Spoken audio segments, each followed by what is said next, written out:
우리 다 같이 사도신경으로 신앙 고백하심으로 새벽 예배와 함께 영원하시겠습니다.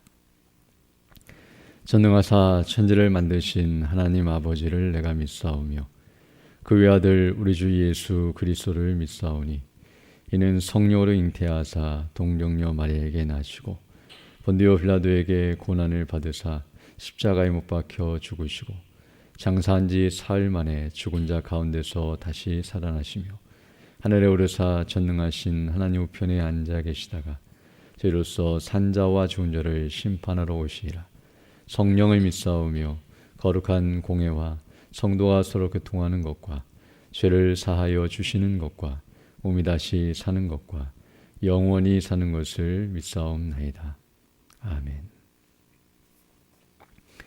우리 찬송가 79장, 새 찬송가는 70장, 피난처 있으니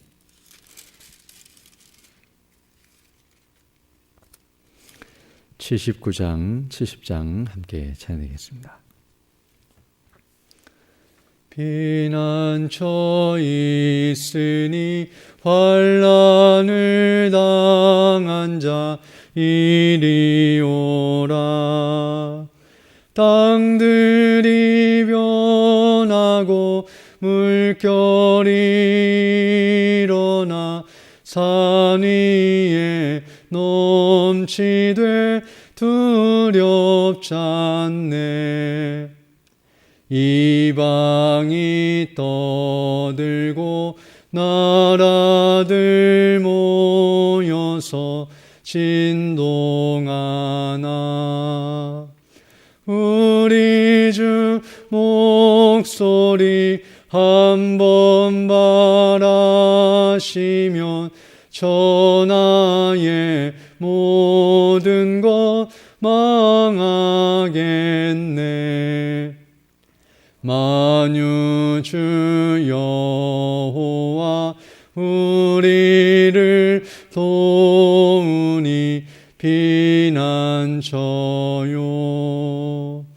세상의 난리를 그치게 하시니 세상에 장검이 쓸데없네.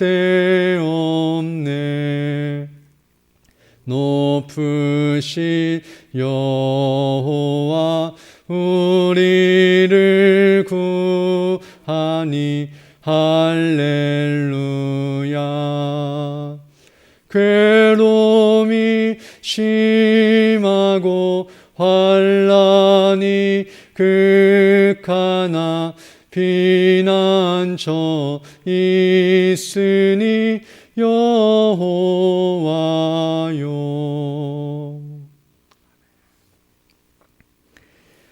하나님 말씀은 욥기 39장 19절로 25절 말씀입니다.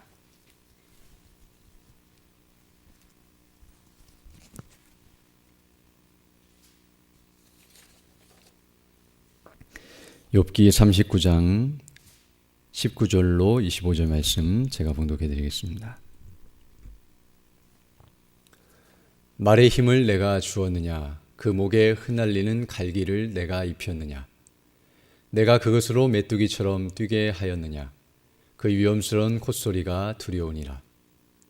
그것이 골짜기에서 허이고 힘있음을 기뻐하며 앞으로 나아가서 군사들을 맞대 두려움을 비웃고 놀라지 아니하며 칼을 당할지라도 물러나지 아니하니 그 위에서는 전동과 빛난 작은 창과 큰 창이 쟁쟁하며 땅을 삼킬 듯이 맹렬히 성내며 나팔 소리를 들으면 머물러 서지 아니하고 나팔 소리 나는 대로 소소히 울며 멀리서 싸움 냄새를 맡고 장관의 호령과 떠드는 소리를 듣느니라. 아멘. 오늘 근이 본 말씀은 하나님께서 말의 강하고 용맹스러운 모습을 욥에게 가르쳐 주시면서 그를 교훈하고 계시는 내용입니다. 먼저 오늘 본문 19절로 20절을 보게 되면 이렇게 말씀하고 계시는데요. 말의 힘을 내가 주었느냐? 그 목에 흩날리는 갈기를 내가 입혔느냐? 내가 그것으로 메뚜기처럼 뛰게 하였느냐? 그 위험스러운 콧소리가 두려우니라라고 말씀해주고 계십니다. 즉 여기서는 하나님께서 말에게 강한 힘과 그리고 그 두렵고도 위험찬 모습을 욥이 줄 수 있느냐고 묻고 계시는데요. 이것을 통해서 말이 이런 능력과 또 기세를 가지고 있는 것은 바로 하나님께서 부여하신 능력이라는 사실을 가르쳐주고 계십니다. 바로 앞에서부터 계속해서 설명하신 것 같이 모든 능력이 하나님께로부터 주어지며 바로 하나님께서 그 모든 만물을 창조하신 창조주이시고 또 우리는 그 능력을 받아 행할 수밖에 없는 피조물이라는 사실을 다시 한번 가르쳐주며 어떠한 존재에게도 능력과 지혜를 부여할 수 없는 인생이라는 사실을 가르쳐주면서 다시 한번 하나님의 능력과 지혜가 어떠한지를 가르쳐주고 계십니다. 그리고 이어서 이제 21절로 25절을 보게 되면 이런 말이 가진 용맹스러운 모습을 이제 이어서 말씀해주고 계시는데요. 21절 보게 되면 그것이 즉 말이 골짜기에서 허인다는 말은 그 능력과 그 힘을 주체하지 못하고 앞발로 땅을 계속 파는 그런 행위를 말하는데요. 이처럼 말이 달리기 위해서 멈춰서 있을 때에 땅을 파는 것과 같은 그런 행위를 하는 것처럼 그 힘과 능력이 뛰어나다는 사실을 이와 같이 표현하고 있는데요. 골짜기에서 허이고 힘 있음을 기뻐하며 앞으로 나가서 군사들을 맞대. 이 말은 지금 싸움을 하기 전에 예비하고 있는 모습과 그리고 이제 전쟁을 하기 위해서 그 군사들을 향해서 뛰어나가는 그런 말의 용맹스러운 모습을 말해주고 있습니다. 또 22절 보게 되면 두려움을 비웃고 놀라지 아니하며 칼을 당할지라도 물러나지 아니한다라고 말씀해주고 있습니다. 즉 전쟁에 나가게 되면 화살과 또 여러 가지 칼이 날아올 때 말 위에 탄 사람도 다치거나 죽기도 하지만 그 말 자체도 화살에 맞거나 또는 다치거나 죽을 수 있는 위험이 있기 때문에 어찌 보면 그 사람을 위해서 달려갈 필요가 없고 자기 몸을 위해서는 피할 수밖에 없지만 그러나 그런 전장을 향해서 또 그렇게 맹렬히 달려오는 적군을 향해서 그렇게 뛰어나가고 또 그 명령에 순종하면서 일을 행하는 그런 용맹스러운 말의 모습을 이와 같이 가르쳐주고 있습니다. 즉 전쟁을 할 때에 겁을 내고 뒤로 물러서는 것이 아니라 도리어 담대하게 돌진하고 있는 그런 말의 모습을 이와 같이 표현해주고 있으며 그 능력이 어떠하며 용기가 어떠한지를 이와 같이 설명해주고 있습니다. 또 이어서 23절을 보게 되면 그 위에서는 전동과 빛난 작은 창과 큰 창이 쟁쟁하며 라고 말씀하고 있는데요. 여기 말하는 전동이라고 하는 것은 화살을 꽂아놓는 전통을 말하는데요.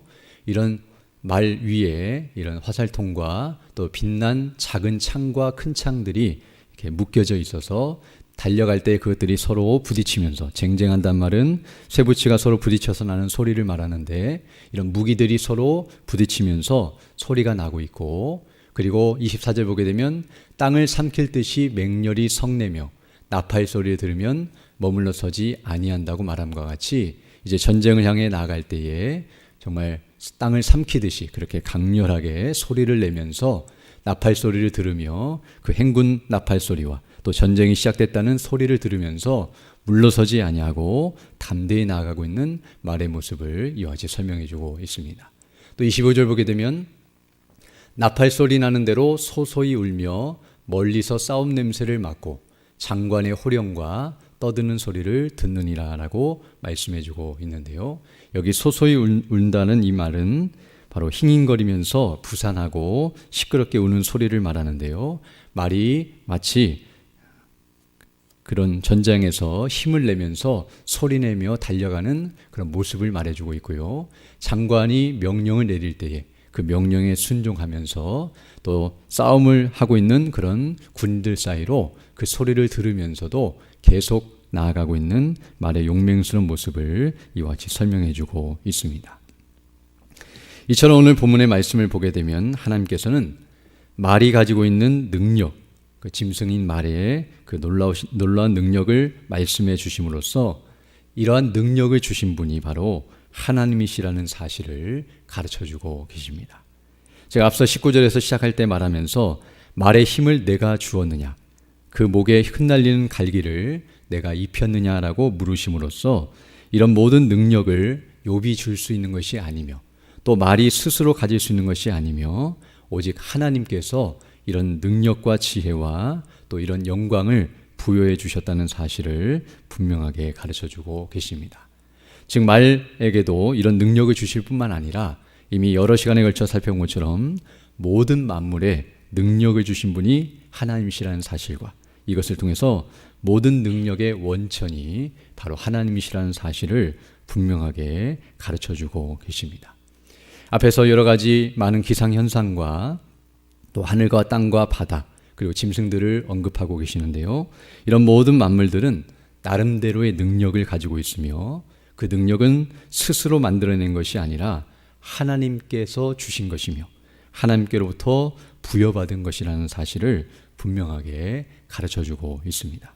번개가 스스로 빛을 내거나 치는 것이 아니라 하나님이 그렇게 하도록 일으키시고 능력을 주신 것이며 바닷물이 스스로 흉용하고 파도를 치는 것이 아니라 하나님께서 그런 능력과 또 그런 힘을 주셨기 때문이며 또 모든 짐승들이 각자의 능력과 힘을 부여받고 또 그에 합당하게 행하고 있는 것 또한 바로 하나님의 일하심의 결과라는 것을 우리에게 분명하게 가르쳐주고 있습니다.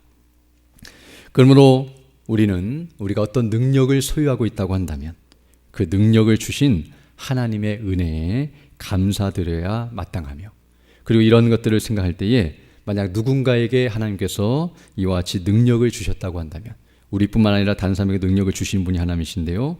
그렇다면 다른 사람이 나보다도 더 능력이 크거나 또 그에게 하나님께서 이런 능력들을 부여하셨다고 한다면 그 능력을 내 능력과 비교하거나 또 그것 때문에 불평하고 원망해서는 안 된다는 사실을 가르쳐주며 바로 각자에게 주신 능력을 만족해야 하며 또 그것을 인정하고 또 하나님의 능력 부여하시는 그 주권을 인정하면서 그에 합당하게 행하는 것이 옳다는 사실을 우리에게 가르쳐주고 계시는 내용입니다.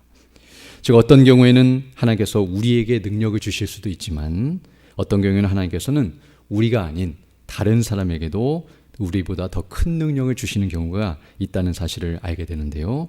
바로 고난과 같이 고난을 당하는 것은 어떤 의미에서는 하나님께서 우리의 대적에게 더 큰 능력을 주셔서 우리를 제압하게 하시고 우리를 고통케 하시고 또 우리보다 더 큰 능력을 주셔서 우리를 이기게 하시는 그런 때라는 것을 알게 되는데요.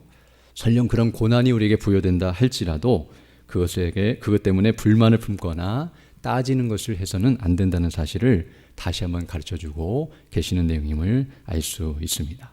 물론 우리보다 더 악한 존재 또 우리의 대적에게 또 우리가 하나님을 잘 섬기는데도 불구하고 핍박자들에게 하나님께서 능력을 부여하시고 권세를 주시고 또 우리를 고난케 하는 그런 힘을 부여하신다 할지라도 그것이 우리가 당장은 이해가 되지 않고 그것이 우리에게 고통거리로 작용한다 할지라도 그 모든 능력은 바로 하나님의 능하신 손 아래에 있다는 사실을 우리가 인정해야 하며 그 모든 것들은 다 하나님께서 그 주권과 섭리 가운데서 그 선하신 뜻을 이루시는 방편으로 이루어진다는 사실을 기억하면서 어떠한 일이 일어나든지 그 일 때문에 우리가 하나님께 원망하거나 불평하기보다는 그 일을 행하시는 하나님의 주권과 그 능력을 인정하고 그 뜻에 잠잠히 순종하며 또 우리에게 주신 능력을 가지고 그에 합당하게 반응하는 것이 옳은 모습임을 우리에게 가르쳐주고 있습니다.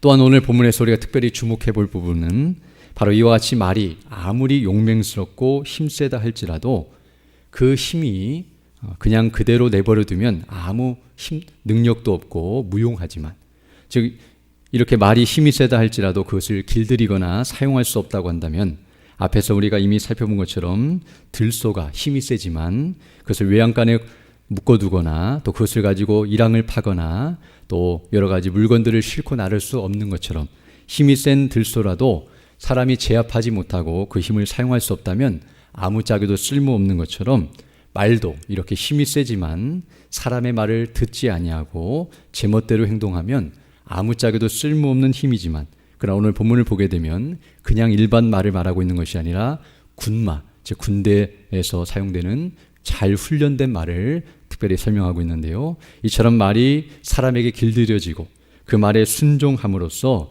잘 훈련되게 되면 그 힘이 유익하게 되고 그 힘을 잘 사용하면 많은 사람들에게 도움을 주는 것처럼 즉 말은 이동수단이 되기도 하고, 이처럼 군대에서 사용할 때에 적군을 물리치거나 승리를 이끄는데 큰 힘을 발휘하게 되는데요. 앞서 말한 것처럼 화살이 날아오고 칼이 움직일 때에 말이 자기를 생각할 때는 도망치거나 그리로 갈 이유가 없는데요. 그러나 사람이 명령할 때에 그 명령에 따라서 목숨을 걸고 전장에 나아가 그 힘을 발휘하는 것처럼, 그래야 할 때에 그 탄자와 말이 함께 살기도 하고 또 승리를 거두어 영광을 누리는 것처럼, 이와 같이 힘도 제멋대로 있을 때는 아무 무익한 그런 힘이 될 수밖에 없지만, 그 능력이 잘 훈련되고 조련되고 또 그에 합당하게 쓰임받을 때에 큰 뜻을 이루고 또 합당하게 사용되므로 유익하게 된다는 사실을 또한 말해주고 있는데요. 이처럼 우리에게 주신 능력도 내 자신을 위해서 사용하거나 또 내 멋대로 사용하게 되면 아무런 의미가 없지만, 그러나 하나님의 명령에 순종하고 그리고 바르게 사용될 때에 주의 뜻을 이루고 주께 영광을 돌리게 된다는 사실 또한 우리에게 가르쳐주고 있습니다. 그럼 앞서 말씀드린 것처럼 우리에게 하나님께서 어떠한 능력을 주셨든지, 그것이 크든지 작든지, 1달란트 받은 자, 2달란트 받은 자, 5달란트 받은 자에 대한 비유에서와 같이 그것을 비교하거나 원망하기보다는 내게 주신 분량과 능력 한도 내에서 하나님의 거룩하신 뜻을 이루기 위해 힘쓰고 애쓴 일이 있어야 하며, 또 어려움과 고통 가운데 있다 할지라도 그것 가운데서도 주어진 힘을 가지고 또 능력 안에서 하나님의 은혜를 구하고 또 믿음으로 바르게 반응하며 나아갈 때 주의 뜻을 이루고 주께 영광을 돌리는 복된 삶이 된다는 것을 다시 한번 기억하면서, 이런 은혜를 달라고 간구하시고 또 주어진 삶을 통해서 주의 뜻을 이루어가는 복된 삶이 되기를 간절히 소망합니다. 함께 기도드리겠습니다. 거룩하시고 자비로우신 아버지 하나님, 감사를 드립니다. 지난 밤에도 우리에게 은혜를 더하여 주시고 또 이렇게 새날 새 아침을 허락하시며 주께 경배하며 영광 돌릴 수 있도록 은혜 베풀어 주심을 감사드립니다. 우리에게 가진 모든 것들이 다 주께로 말미암은 것이며, 우리에게 능력과 은혜를 주신 하나님께 감사드리고 또 그 주신 능력을 힘입어서 주의 뜻을 이루어가는 우리 모두 될 수 있도록 역사하여 주시며, 특별히 복음의 능력과 그 은혜 안에 더 견고하게 서게 하시고 우리 주 예수 그리스도 안에서 그 복음을 증거하며 그 뜻을 이루어가는 일에 온전히 쓰임받는 믿음의 일꾼들 다 될 수 있도록 은총을 더하여 주옵소서. 특별히 내년 1월 3일부터 6일까지 있을 말씀과 기도 성회 가운데 은혜로 함께 해주셔서 성도의 영원한 행로라는 주제로 말씀을 증거하시는 우리 원로 목사님에게 능력과 지혜와 건강과 성령의 충만함을 더해 주셔서 주께서 우리에게 하시고자 하신 말씀, 그 복음의 말씀을 온전히 깨닫고 확신하시며 또 담대히 증거하실 수 있도록 은혜와 능력을 더하여 주시고, 또 우리 모든 성도들이 그날을 사모하며 위하여 기도하게 하시고, 또 함께 모여서 주의 말씀을 들을 때에 우리 모두가 은혜를 받고 믿음 안에 견고하게 서서 하나님의 나라와 영광을 위해 온전히 헌신하며 주의 뜻을 이루어가는 우리 모두 될 수 있도록 은총을 더하여 주옵소서. 연약한 중에 있는 주 백성들 일일이 기억해 주시고 그 연약한 중에서도 믿음을 잃지 않도록 그 상한 심령을 위로하여 주시며, 또 은혜를 더해 주셔서 치료하여 주시고 회복해 주셔서 더 강건한 모습으로 주의 일에 힘쓰는 믿음의 일꾼들 다 될 수 있도록 은혜를 더하여 주옵소서. 이 시간 기도할 때도 주의 성령께서 함께하사 믿음으로 주의 뜻을 간구하는 귀한 시간 되게 하시고, 또 오늘 하루 주와 동행하는 복된 하나가 될 수 있도록 은총을 더하여 주옵소서. 모든 것 주께 의지하고 우리 주 예수님 이름으로 기도드립니다. 아멘. 하늘에 계신 우리 아버지여, 이름이 거룩히 여김을 받으시오며 나라에 임하오시며 뜻이 하늘에서 이루는 것 같이 땅에서도 이루어지이다. 오늘날 우리에게 일용할 양식을 주옵시고 우리가 우리에게 죄 지은 자를 사하여 준 것 같이 우리 죄를 사하여 주옵시고 우리를 시험에 들게 하지 마옵시고 다만 악에서 구하옵소서. 대개 나라와 권세와 영광이 아버지께 영원히 있사옵나이다. 아멘. 기도하시고 귀가하시기 바랍니다.